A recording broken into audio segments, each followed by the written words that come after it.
तो ये subtraction of vectors किस तरीके से किया जाता है। सो आई होप सभी को ये तो याद है कि अगर मेरे पास एक वेक्टर ए है और दूसरा वेक्टर जो है वो नेगेटिव ऑफ बी के बराबर है, यानी B vector is minus A and A vector is minus B, which means A plus B will be a null vector. यहाँ पर अगर मैंने ए और बी को ऐड किया तो they will create a null vector. So कहीं पर भी अगर मान लीजिए आपको ये दिया हुआ है that C vector is the difference of A and B vector,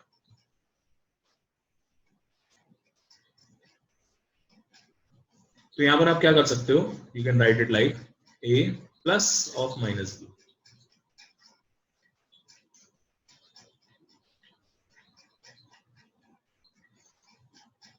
ये काम आप बिल्कुल कर सकते हो। और एक तरीके से फिर आप जो है ना यहाँ से क्या क्वेश्चन पूछ रहे हो मैं बताता हूँ आपको। यहाँ से क्या क्वेश्चन आ रहा है, you have to find C, so you have to make B को इधर ले जाओ,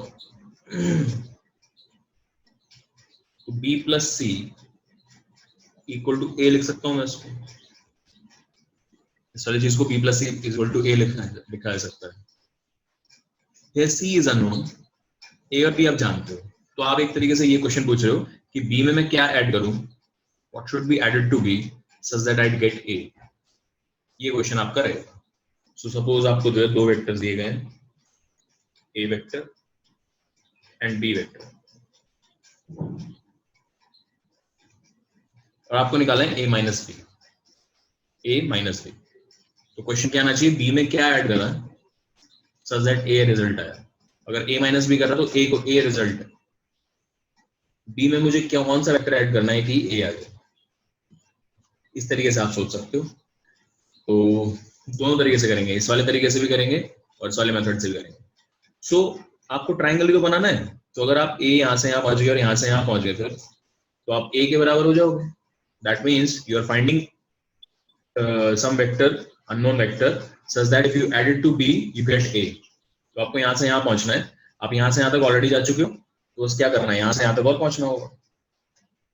That will be 100% some vector c such that b plus c equal to a आ जाएगा। क्या ये वाली बात सबको क्लियर है बेटा?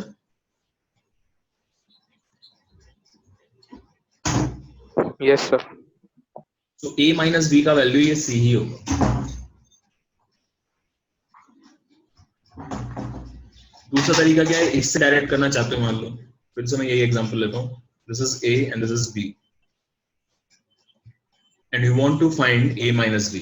तो पहला स्टेप क्या रहेगा, देखो आपका पहला स्टेप रहेगा माइनस b को ड्रॉ करना। तो आप इसको लिखोगे इस तरीके से कि ये आपका a है और उसमें आप ये माइनस b,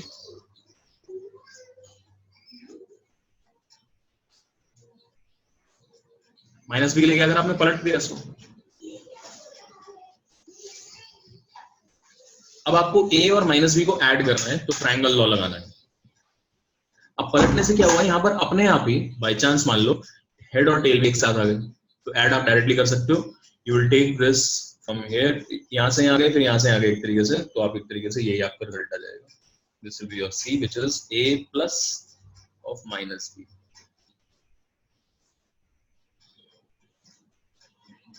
मुझे बताओ दोनों तरीकों में कोई प्रॉब्लम तो नहीं है?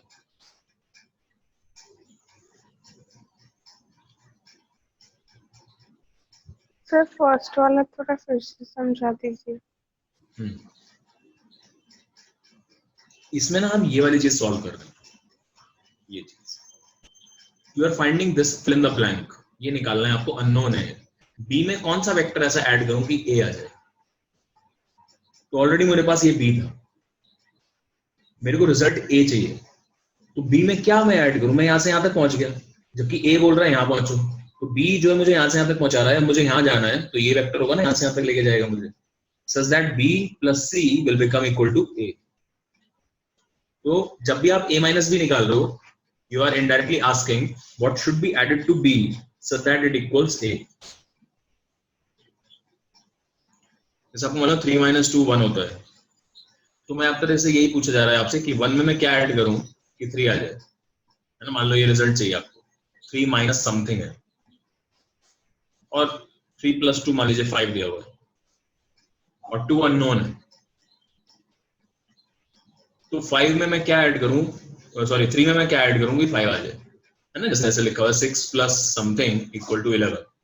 तो आपको मालूम है कि यार ये यहाँ पर 11 माइनस 6 आएगा, तो आप इसको ऐसे सोच लो 6 में क्या ऐड किया जाए कि 11 आ जाए, तो 5 ऑब्वियसली। वो यहाँ पर हम कर रहे हैं, बी में कौन सा वेक्टर ऐड करूं कि ए आ जाए।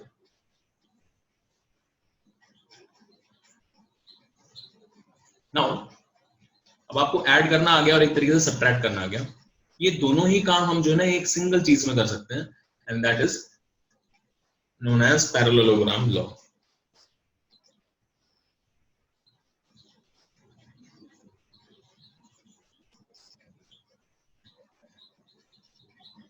पैरेललोग्राम क्या बोलता है, देखो ऐसे वैसे तो ये सिमिलर है, अलग से कुछ नहीं है इसमें, बट हम इसमें ट्रायंगल की बजाय पैरेललोग्राम बनाने की कोशिश करते हैं। देखो कैसे, मान लीजिए दो वेक्टर्स आपको दिए हैं,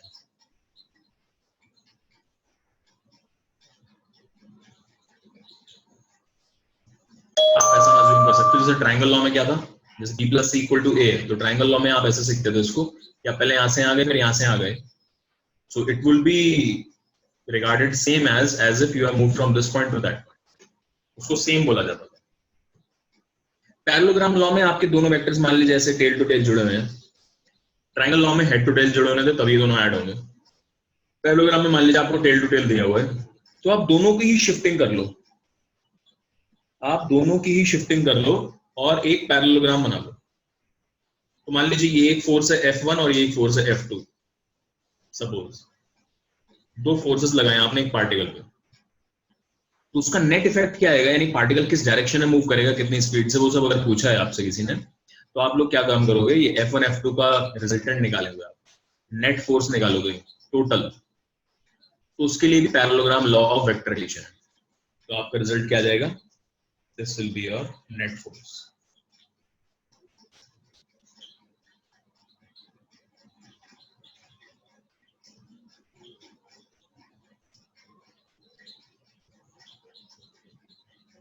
या फिर मान लीजिए आपने अपना जो पोजीशन है, अगर आपको थोड़ा बहुत पहले से पढ़ा हुआ है आपने, समझ के देखो, ये मान लीजिए ओरिजिन है और ये आपकी इनिशियल पोजीशन थी लेट्स से ए, और ये आपकी फाइनल पोजीशन थी लेट्स से बी। अगर आपको याद हो डिस्प्लेसमेंट क्या होता था, displacement was final position minus initial position, लिख सकता हूं मैं इसको, तो पी मान लो P final minus P initial, initial position minus final position displacement होता है, ठीक है, चेंज इन पोजीशन एक तरीके से। तो यहाँ पर भी ये आपकी इनिशियल पोजीशन ये है, इस वाले वेक्टर से रिप्रेजेंट होती है ए से, और ये आपकी फाइनल पोजीशन है बी। तो आपसे पूछा जा रहा है बताइए कितना चेंज आया पोजीशन में, तो चेंज निकालने के लिए एक तरीके से आपसे पूछा जा रहा है B minus A, final position minus initial position पूछा जा रहा है। तो आप फिर से क्या काम करोगे, you will again draw a parallelogram, connect करो पैरेललोग्राम पूरा, और अब मुझे सब्ट्रैक्शन चाहिए इन दोनों का, इन दोनों वेक्टर्स का सब्ट्रैक्शन चाहिए, तो ये वाला, तो देख लो ध्यान से,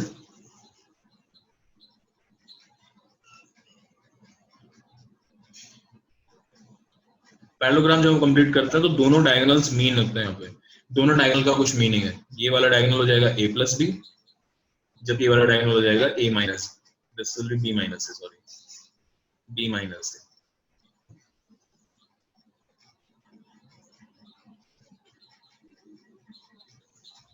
दोनों के दोनों टेल टू टेल जुड़े हुए हैं, टेल टू टेल जब जुड़े हुए हैं दोनों, तो आप जो है पैरेललोग्राम कंप्लीट कराओगे, इनसे पैरेललोग्राम बनेगा एक, फिर जो मेजर डायगोनल, मेजर मतलब कि जो बिंदु बीच में जो डायगोनल है वो एडिशन देगा, और ये क्रॉस वाला जो डायगोनल है उसके वो सब्ट्रैक्शन देगा। So this was b minus a। फिर से और देखो एग्जांपल एक और क्लैरिटी लेके आता है इसमें, that will look something like this. देखो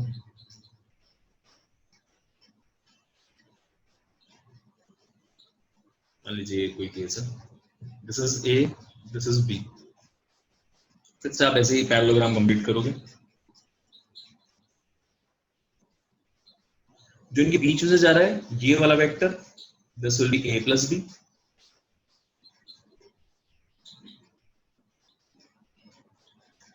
और जो इन दोनों के हेड्स को ज्वाइन कर रहा है that will be either a minus b और a plus b, depend A B minus A depending upon arrow किधर की तरफ है। तो आप लोग बताओ अगर समझ में आया आपको, अगर मैं एरो इधर बनाता हूँ तो ये ए माइनस बी होगा या B minus A? B minus A. Compare करके देखो अच्छे से बेटा।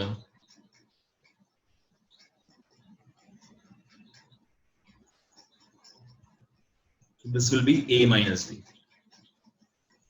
डोंट वरी, अभी आ जाएगा, डोंट वरी, हो जाएगा। I'll explain it once more, tension ना लो।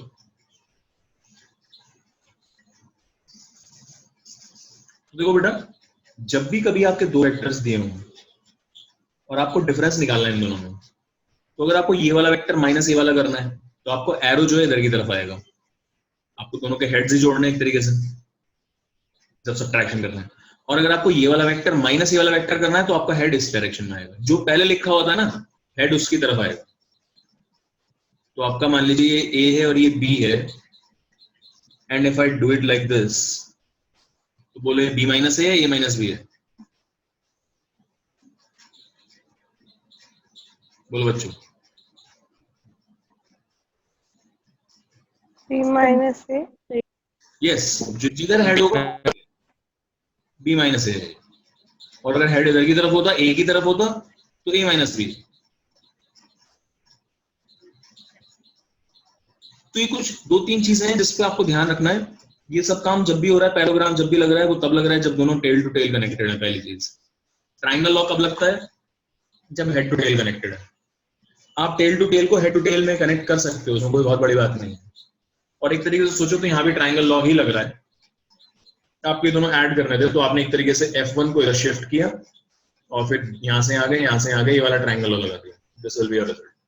या फिर आपने F2 को ऊपर शिफ्ट किया, F1 प्लस F2, ये रिजल्ट आ गया। तो अल्टीमेटली तो ट्राइंगल लॉ ही लग रहा है इसमें,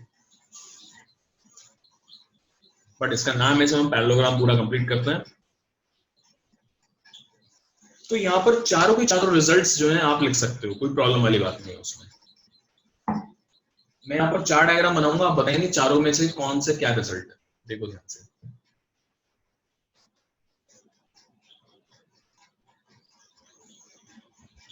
ये कंप्लीट किया पैरेललोग्राम और एक वेक्टर मैंने ऐसे रखा,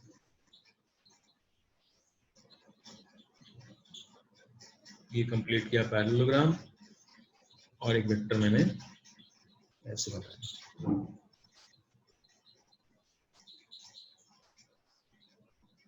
Parallelogram and vector looks something like this. These are all A and B, A and B, A and B, and finally एक पॉसिबिलिटी और बचती है इसमें कि आपने यही वाला डायग्राम बनाया लेकिन ऑपोजिट डायरेक्शन। मुझे बताओ चारों के चारों पहले 1 से लेकर 4 तक क्या क्या मीन करेंगे, ये बताइए। कौन सा वेक्टर आएगा यहाँ से? ये कौन सा वेक्टर है? A plus B. ये आपका ए प्लस बी रिजल्ट दे रहा है। ये वाला minus A plus minus B. Correct, good, excellent. Minus A minus B लिख सकता हूँ उसको मैं directly. That will be negative of A plus B, overall negative A plus B can also be written as negative of A plus B. Bracket लगा देंगे। ये बोलिए। A minus B. Excellent, A minus B minus A. B minus ए, ठीक है। अब फिर इसका just negative उल्टा हो गया ना, जस्ट तो बी माइनस। क्या ये बातें सबको क्लियर है बेटा? Yes sir. Good, excellent, excellent, very good. अब देखो इससे रिलेटेड क्या क्या क्वेश्चंस बन सकते हैं, ध्यान से देखो। आपको पता है डायगोनल्स क्या मीन कर रहे हैं यहाँ पर, you know this.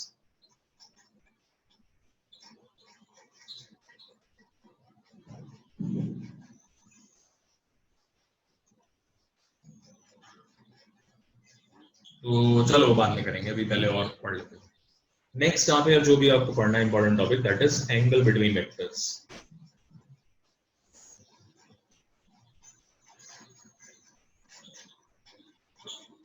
How are the angle between a vector defined. तो आपको याद हो एंगल कभी भी जो है लाइंस के बीच में नहीं होता है, एंगल हमेशा डायरेक्टेड लाइंस या वेक्टर्स के बीच में होता है। तो अगर मेरे पास दो वेक्टर्स ये हैं, तो ये कह रहा है इधर जा, ये कह रहा है इधर जा, इनके बीच में ये एंगल जो होगा this will be the angle between these two vectors. So theta is the angle between A and B. But अगर मान लीजिए एक वेक्टर ऐसे है और दूसरा वेक्टर ऐसे है, तो मैं इसे बोल सकता हूँ कि एंगल बिटवीन द वेक्टर्स होगा ये।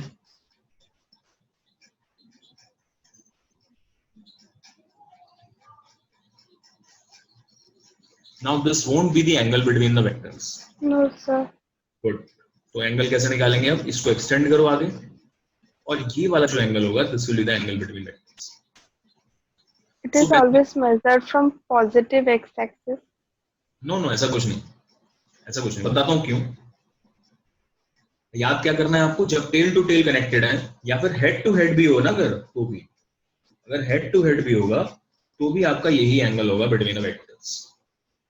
But if they are connected head to tail, तो आपको आगे एक्सटेंड करके, उसको एक वेक्टर को आगे एक्सटेंड करके दूसरे वाला एंगल लिखना पड़ेगा।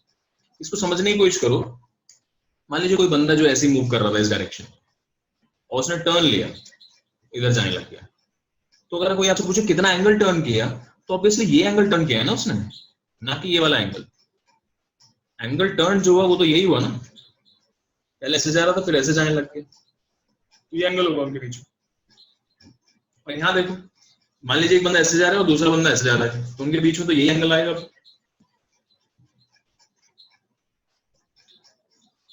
ठीक है, अगर दोनों मान लीजिए सेम डायरेक्शन में जा रहे हैं तो एंगल 0 हो जाएगा। यहाँ पर क्या होता, यहाँ पर अगर दोनों सेम डायरेक्शन जा रहे हैं, मान लो एक बंदा यहाँ पहुंचा फिर थोड़ी देर बाद यहाँ चलने लग गया सीधे ही, तो उनकी भी डायरेक्शंस के बीच में 0 एंगल आना चाहिए, और 0 यही वाला एंगल देगा। उसको अच्छे से दिमाग में बिठाओ। टेल टू टेल में कौन सा एंगल है,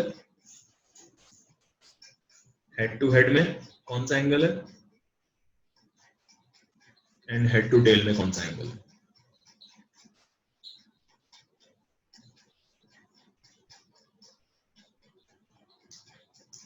तो इन तीनों ही केस में theta is the angle between vectors A and B.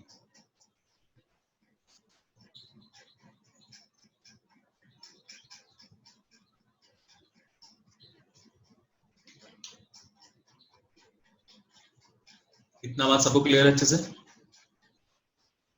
Yes sir.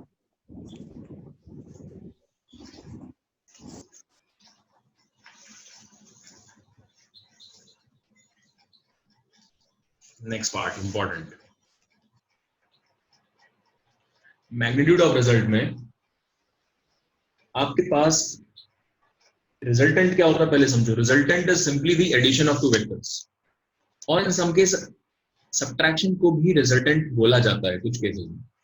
But resultant in general will mean that when you are adding two vectors, तो क्या आंसर आया, एडिशन ऑफ टू वेक्टर्स का क्या आंसर है।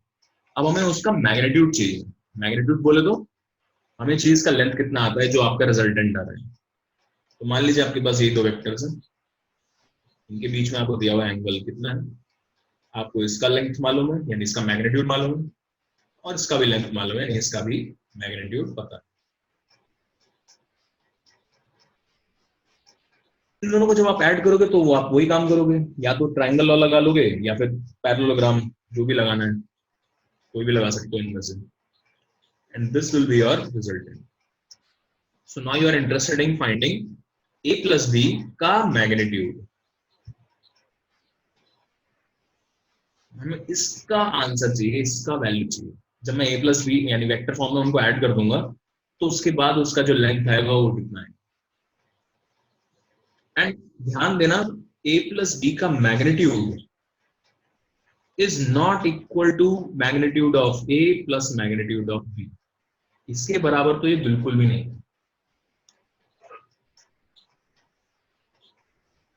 ठीक है, ये दोनों चीजें सेम नहीं।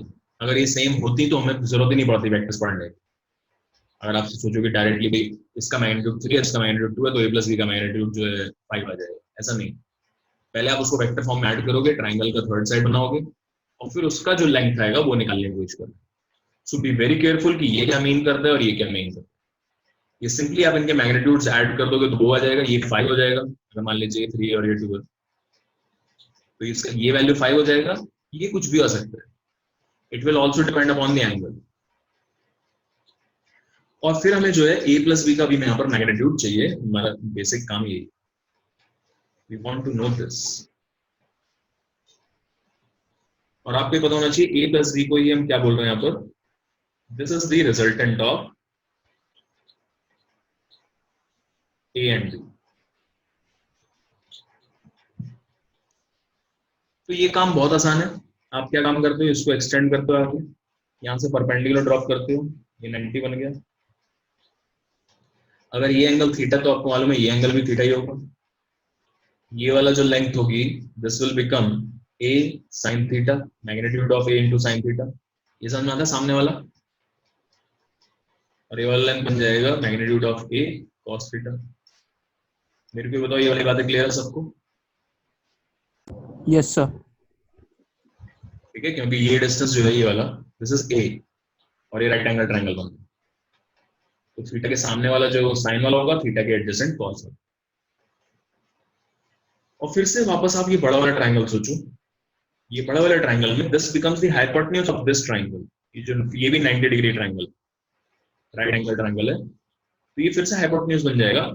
और अब ये बेस होगा, base will be magnitude of b plus a cos theta. And जो आपका ये परपेंडिकुलर होगा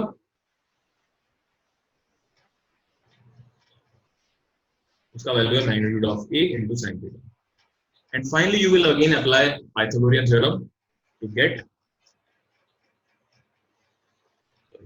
this is hypotenuse square equal to perpendicular का square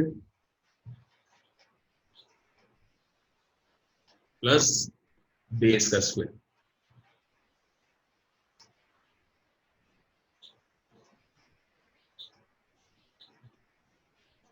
यहां से आप ऐसे करके निकाल सकते हो। तो ये रिजल्ट कितना आता है, इसमें स्क्वायर करोगे तो ये आ जाएगा साइन स्क्वायर थीटा प्लस यहां से देखो ध्यान से, पहला टर्म तो मान लो मैंने ये लिख दिया cos स्क्वायर थीटा प्लस एक आएगा मॉड बी का square plus 2 mod A mod B cos theta. यहां तक अगर किसी को डाउट है तो पूछ सकते हो कैसे आ गया। क्लियर है सबको?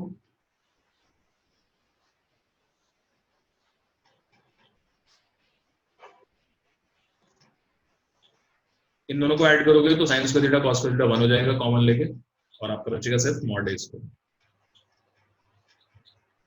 Mod B square next term plus 2 mod A mod B cos theta.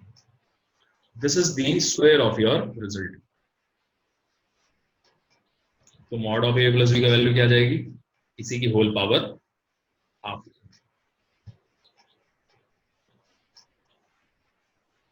यहां तक बताओ, यहां तक किसी को प्रॉब्लम है तो?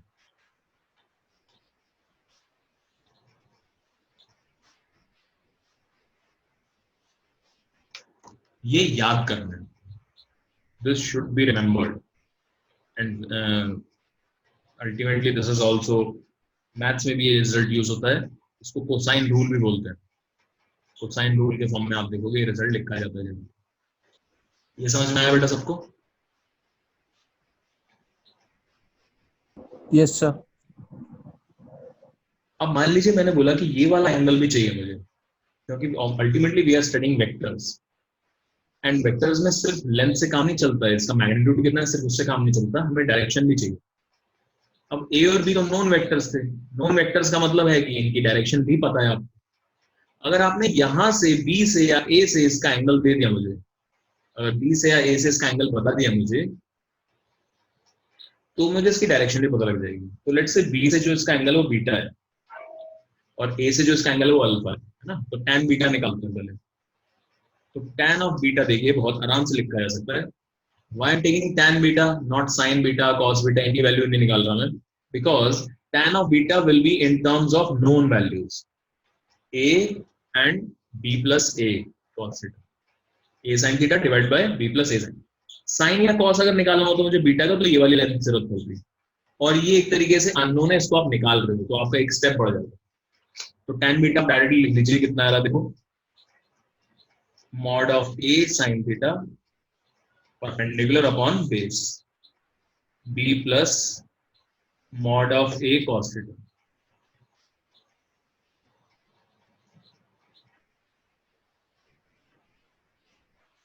Beta is the angle with b.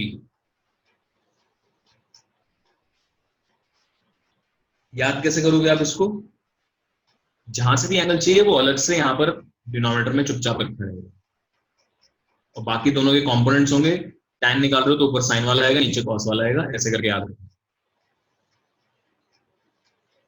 और अब आप लोग मुझे बताएंगे tan ऑफ अल्फा कितना आएगा डायरेक्टली इसी फॉर्मेट से।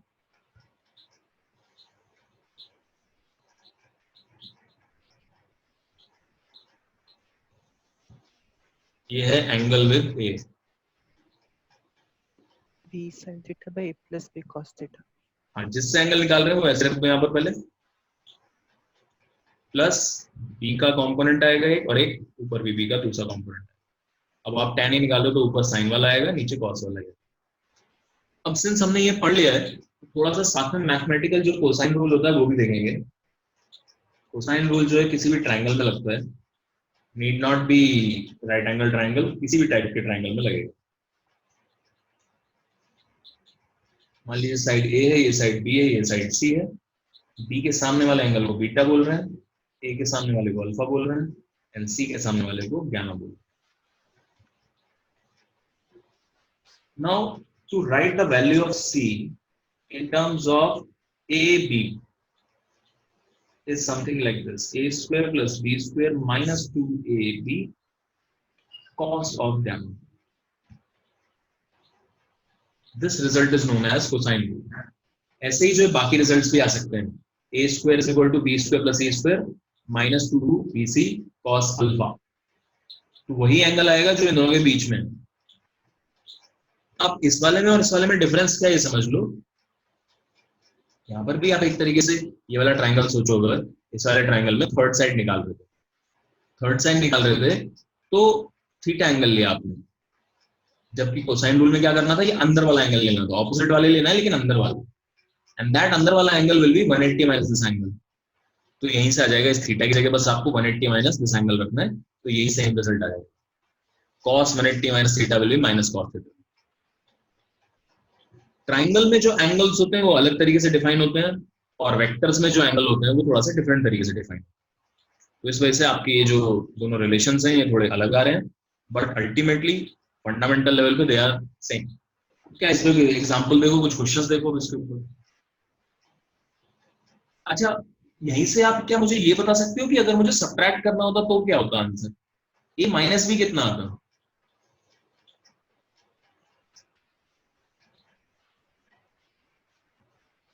a square plus b square minus 2ab cos theta. Good, very good. क्यों, ऐसा क्यों हुआ? एंगल 180 माइनस थीटा होगा। Excellent, very good. तो देखो यहाँ पर समझना है इस चीज को, अगर ए और बी के बीच में एंगल थीटा है तो ए और माइनस बी के बीच में एंगल अपने आप ही 180 माइनस थीटा होगा, क्योंकि मान लीजिए आपने माइनस बी ले लिया तो माइनस बी ऐसे पलट जाएगा ये, और अगर ये पलट गया तो ये वाला केस बन जाएगा, ये वाला केस बन गया तो अंदर वाला एंगल आएगा इनके बीच जो माना जाएगा। So when you are taking the angle between A and minus B, तो 180 माइनस थीटा एंगल आ जाएगा। If the angle between theta is the angle between vectors A and B, उसके आगे लिख सकता हूं मैं, then 180 minus theta is angle between A and minus B. A और माइनस बी के बीच में एंगल 180 माइनस थीटा होगा ऑटोमेटिकली। तो बस अब आप क्या काम कर रहे हो, सब्ट्रैक्शन में आप क्या काम करते थे, यहीं लिख देता हूं, कोई अपने को जरूरत नहीं है अलग लिखने जाने की। सब्ट्रैक्शन में what you will do is that we are finding the magnitude of a minus b. तो आपका एंगल जो होगा a और माइनस b के बीच में 180 minus theta होगा, and it will be simply the addition between a and minus b. So you will write this equal to, यहां से लिख रहा हूं मैं, a square plus b square minus 2ab cos 180 minus theta, plus लगाया तो 180 minus theta. तो यहां से आपके पास a minus b का वैल्यू आ जाएगा, magnitude of a minus. It will be a square plus b square minus 2ab cos theta और इसकी होल पावर. बताइए बच्चों, ये क्लियर है? Yes, sir. ओके, नाउ हम इस पे क्वेश्चंस में आ सकते हैं. बहुत इजी वाले क्वेश्चंस भी बनते हैं इसमें. तो पहला मैं आपको रिजल्ट देता हूं. देखो, the magnitude of the resultants will be, यानी आपको एडिशन का बताना है और सब्ट्रैक्शन का बताना है, कितना मैग्नीट्यूड आएगा. Two vectors of equal magnitude x and angle theta. Angle between them is theta. Angle between them is theta. I am going to give you some options also. आपके आंसर्स कुछ इस type के मान लो. Magnitude का कितना resultant आएगा और subtraction का कितना रिजल्टेंट, सॉरी, एडिशन का कितना रिजल्टेंट आएगा और सब्ट्रैक्शन का, दोनों का वैल्यू बताना है. ये 1 मिनट आप लोग बस. Sir Sir, yes sir 2x sin theta by 2. This will be the result for addition and this is the result for subtraction.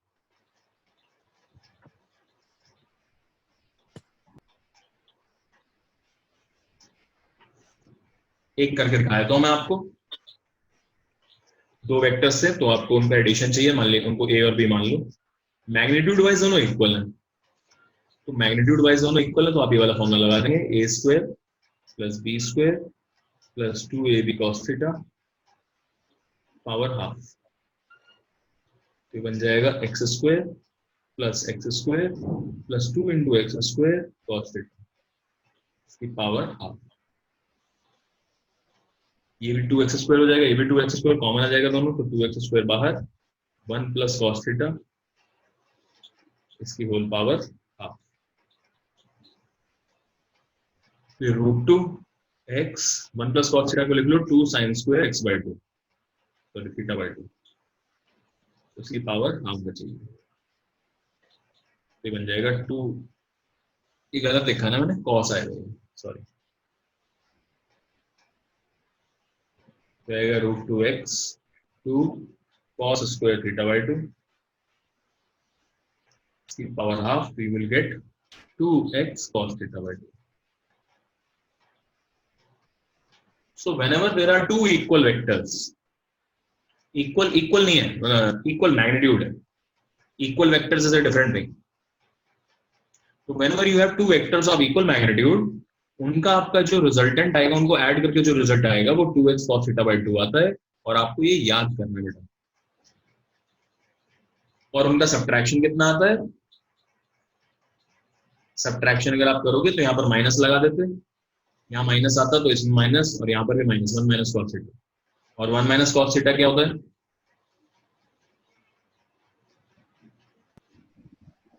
2 sin square theta by 2. Correct, 2 sin square theta by 2. So 1 plus cos theta is 2 cos square theta by 2, and 1 minus cos theta is 2 sin square theta by 2. तो इसीलिए ये value आ जाती है 2x sin theta by 2.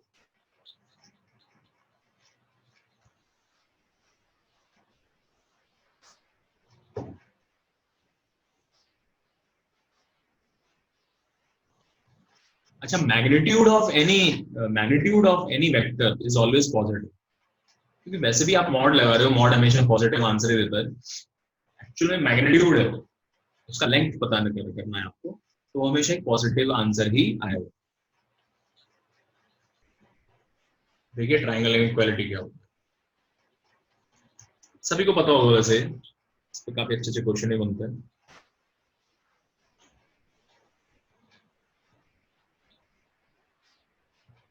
लेकिन vectors में कैसे लिखा जाता है वो ये पता नहीं। तो आपको मालूम है कोई भी अगर ट्रायंगल बनता है तो उसमें ट्रायंगल इनइक्वालिटी क्या होती है? Sum of any two sides will be greater than the third side. The sum of the length of any two sides will be greater than the third side. अब मान लीजिए ये वेक्टर A है, ये vector B है और ये वाला वेक्टर C, तो कुछ ऐसा बन गया, ये A है ये B है, इन दोनों को ऐड किया तो आपका C आया। फिर C जो है ऑटोमेटिकली क्या हो जाएगा, A प्लस B हो जाएगा। अगर हमने एरोज ऐसे ले लिए, अगर हमने एरोज ऐसे ले लिया तो C will be the sum of these two vectors। तो मुझे मालूम है ट्रायंगल इनइक्वालिटी ये बोलती है कि वेक्टर C का जो मॉड है that will be always greater than mod of A plus mod of B। ठीक है, ट्रायंगल तो बना ही रहेगा, तो मैं बोल सकता हूँ A plus B का जो मॉड है, C and A plus B are equal, will always be greater than mod of A plus mod of B।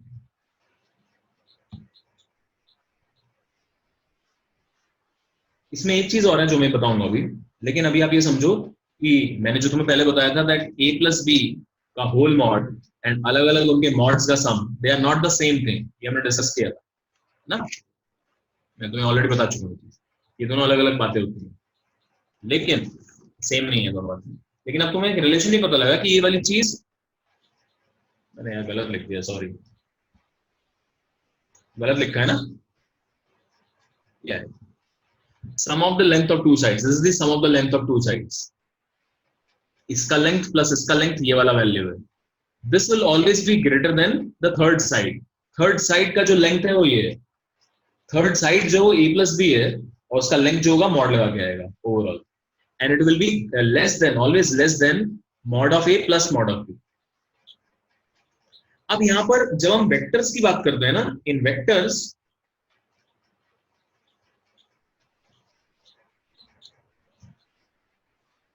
आपको मालूम है, जरा ध्यान से सुनना बेटा ये बात सब लोग।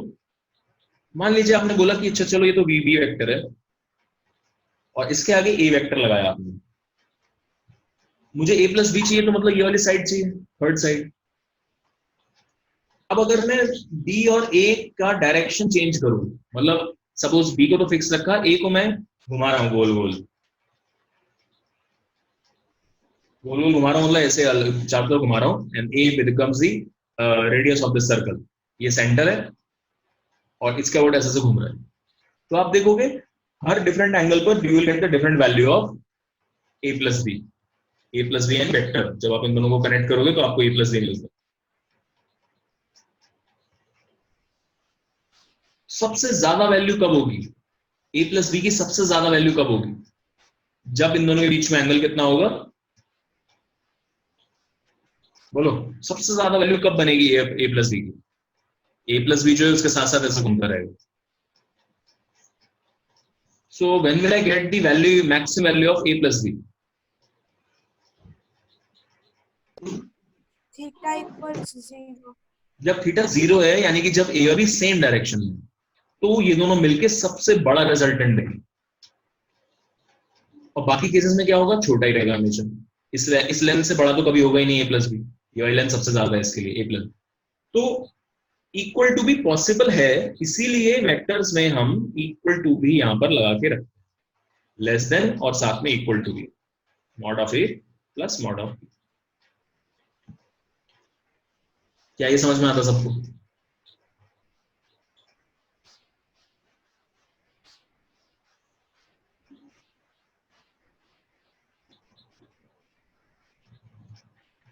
और एक बड़ी खास बात है जो आप इसी डायग्राम से समझ सकते हो, what if the value becomes, theta का वैल्यू अगर 180 हो गया अगर थीटा का वैल्यू 180 हो गया इसका मतलब ये पूरा घूम के इधर की तरफ आ गया यहाँ पर, ये ए वेक्टर जो है इधर पहुंच जाएगा यहाँ पर ऐसे। और फिर अब आपका जो ए प्लस बी आएगा वो ये लेंथ आएगी यहाँ से लेके यहाँ तक, सिर्फ ये लेंथ ए प्लस बी होगी। अभी भी देखो मैं इसको ए प्लस बी ही बोल रहा हूँ, ये ध्यान रखना। तो यहाँ से एक चीज और निकल के आती है कि आपका जो वैल्यू है ना ए प्लस बी, ये इस वाली लेंथ और इस वाली लेंथ के बीच में रहेगा। तुमने ये वाली एलिमेंट तो लगा दी कि इससे हमेशा छोटा है, अब मुझे मालूम है ए प्लस बी इस वाली लेंथ से हमेशा बड़ा रहेगा या बराबर भी हो सकता है। तो एक और ट्रायंगल इनइक्वालिटी यहीं से निकल के आती है, एंड दैट इज कि आपका जो ए प्लस बी है ना, it will always be greater than mod of A minus mod of B. और इसकी वैल्यू की बात करें तो एक और मॉड लगा लेना, क्योंकि माइनस करके नेगेटिव भी आ सकता है, बट हम उसकी वैल्यू से भी बड़ा बोल रहे हैं इसको।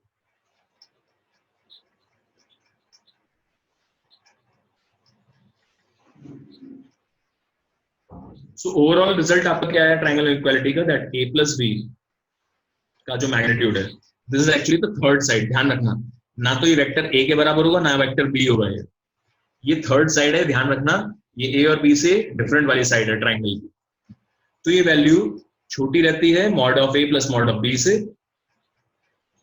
और बड़ी रहती है mod of A minus mod of B के होल मॉड से। This is your complete triangle inequality in vectors. मेरे पास दो वेक्टर थे 1 and 4, क्या ये दोनों मिलकर मेरे को रिजल्टेंट 6 दे सकते हैं? एक मतलब एक वेक्टर था 1 लेंथ का, एक वेक्टर था 4 लेंथ का, क्या ये दोनों मिलकर कभी मेरे को 6 रिजल्टेंट दे सकते हैं?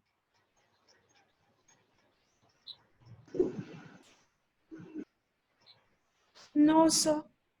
नो, करेक्ट, बिल्कुल सही है। क्या ये दोनों मिलकर कभी मेरे को 2 दे सकते हैं? Yes, sir. नो, ना तो ये 6 देगा ना ही, बिकॉज 4 + 1 is 5 and 4 - 1 is 3।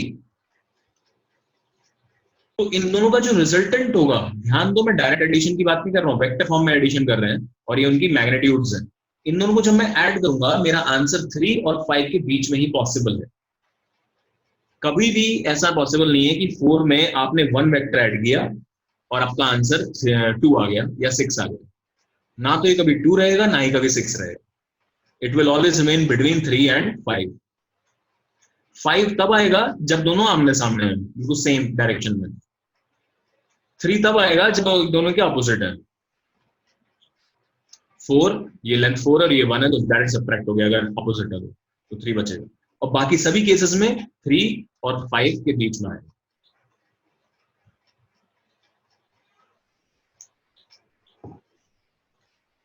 अगर ये क्लियर है तो यस सर बोल दो बस।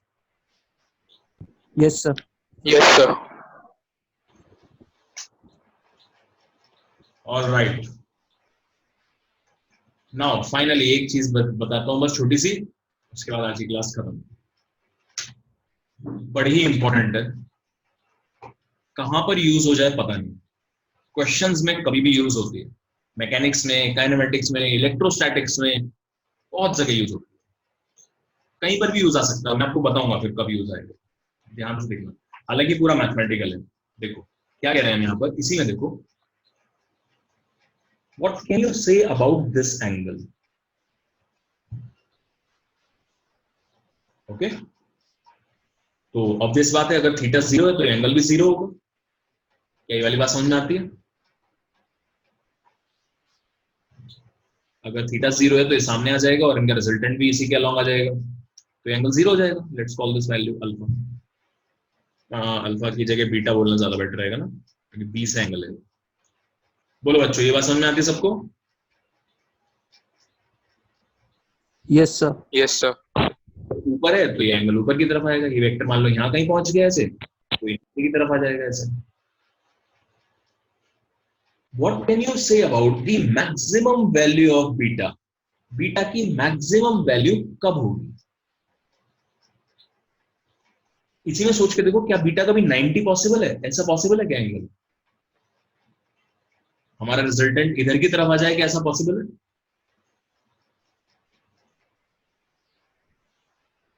बताओ बच्चों, इस वाले केस में बात कर रहे हैं, जैसे वेक्टर्स है ना, ये वाला लेंथ और ये वाला लेंथ फिक्स है, क्या ऐसा पॉसिबल है कि इस पर्टिकुलर केस में हमारे पास एंगल इस डायरेक्शन में आ जाए?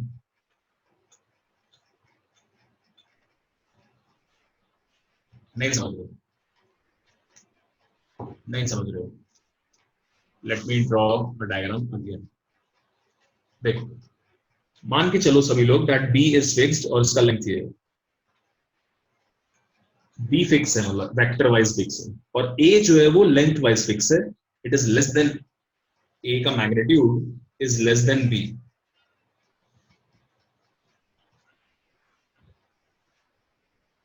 मैग्नीट्यूड फिक्स रखना है, लेकिन ए एंड बी का मैग्नीट्यूड फिक्स है। तो मैं जानना चाहता हूं ए प्लस बी का क्या होगा। तो ऑब्वियसली ए जो है वो कुछ इतने बड़े सर्कल में इट कैन गो एनीवेयर, ए इधर भी हो सकता है, ए यहां भी हो सकता है, ए इधर भी हो सकता है, ए इधर भी, सब जगह हो सकता है। जब मैं इन दोनों को ऐड करता हूं तो मेरे पास ये रिजल्टेंट आएगा, this will be my resultant. मैं जानना चाहता हूं कि इसकी जो मैक्सिमम वैल्यू है, लेट्स कॉल इट, ये बी है, ये ए है, let's call this angle beta. इस बीटा की मैक्सिमम वैल्यू कब होगी? तो बहुत आसान है एक्चुअली, मैक्सिमम वैल्यू तब होगी जब आप इस पॉइंट से यहां पर टेंजेंट बनाएंगे, और उस केस में आपका जो ए होगा वो यहां पहुंच जाएगा।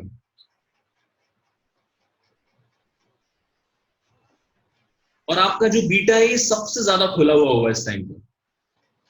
अगर आपने ए थोड़ा सा इधर लिया तो एंगल कम हो जाएगा, अगर ए थोड़ा सा इधर लिया तो भी एंगल कम हो जाएगा।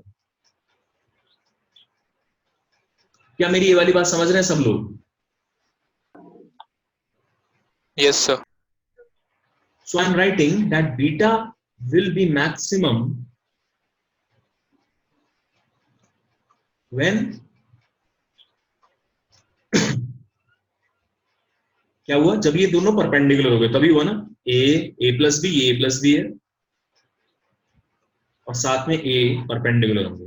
When A plus B vector, ये पूरा वेक्टर ध्यान देना, and A vector are perpendicular. तो ध्यान से देखो क्या क्या असम्पशन थे यहां पर, ध्यान रखना ये चीज, ये कब कब यूज होती है मैं बताऊंगा बाद में, लेकिन ये ध्यान रखो, magnitude of A and magnitude of B fix रखना है। मतलब फिक्स मतलब कि दे आर कांस्टेंट। पूरा का पूरा वेक्टर बी फिक्स है, यानी बी वेक्टर कांस्टेंट है विद डायरेक्शन, जबकि ए जो है वो वेरिएबल है। वेरिएबल मतलब कि इट कैन मूव, इसका मैग्नीट्यूड फिक्स रहेगा, मैग्नीट्यूड इज फिक्स्ड, बट इसका direction variable. In that case जो बीटा है, बीटा क्या चीज है? What was beta? Beta is the angle between resultant and this vector, it will have a maximum value when आपकी ये दोनों वेक्टर्स जब परपेंडिकुलर बनेंगे, बाकी कभी नहीं बनेंगे परपेंडिकुलर, सोच के देख सकते हो आप, ये तभी होगा जब इसकी टेंजेंट बनेगी। So beta will be maximum when a plus b and a are perpendicular। मेरे को बताओ ये बात समझ में आती है सबको?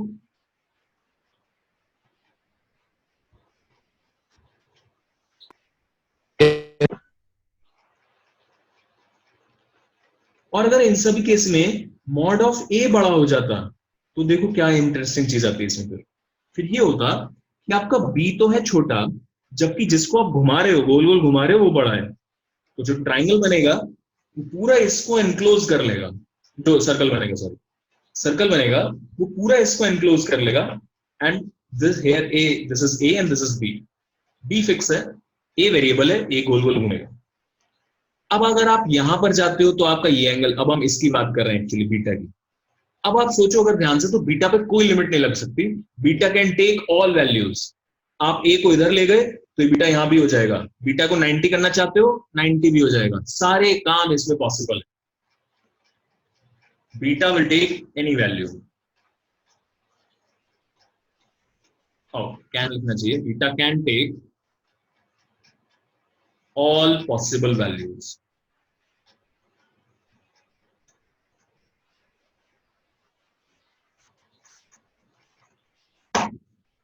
किसी के दिमाग में कोई भी डाउट है, now is the time, ask, और फिर तुम्हारी छुट्टी।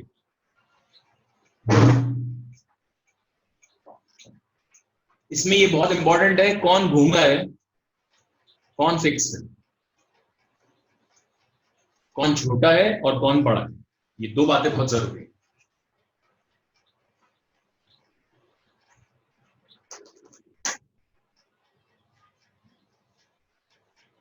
Magnitude of A and magnitude of B are constant. B को हमने फिक्स माना है दोनों केस में ध्यान रखना। और ए जो वेरिएबल है यानी कि डायरेक्शन जो है वो वेरिएबल है। We are talking about direction. Magnitude fix है। ये अगर कंसेप्ट आपको क्लियर हो बड़ा ही यूजफुल है। अगर ये कंसेप्ट यूज नहीं करोगे तो क्वेश्चंस बहुत लंबे हो जाते हैं और कई बार समझ में भी नहीं आते। बट ये वाले कंसेप्ट यूज करोगे तो फटाफट होगा question. Some of the questions will require this.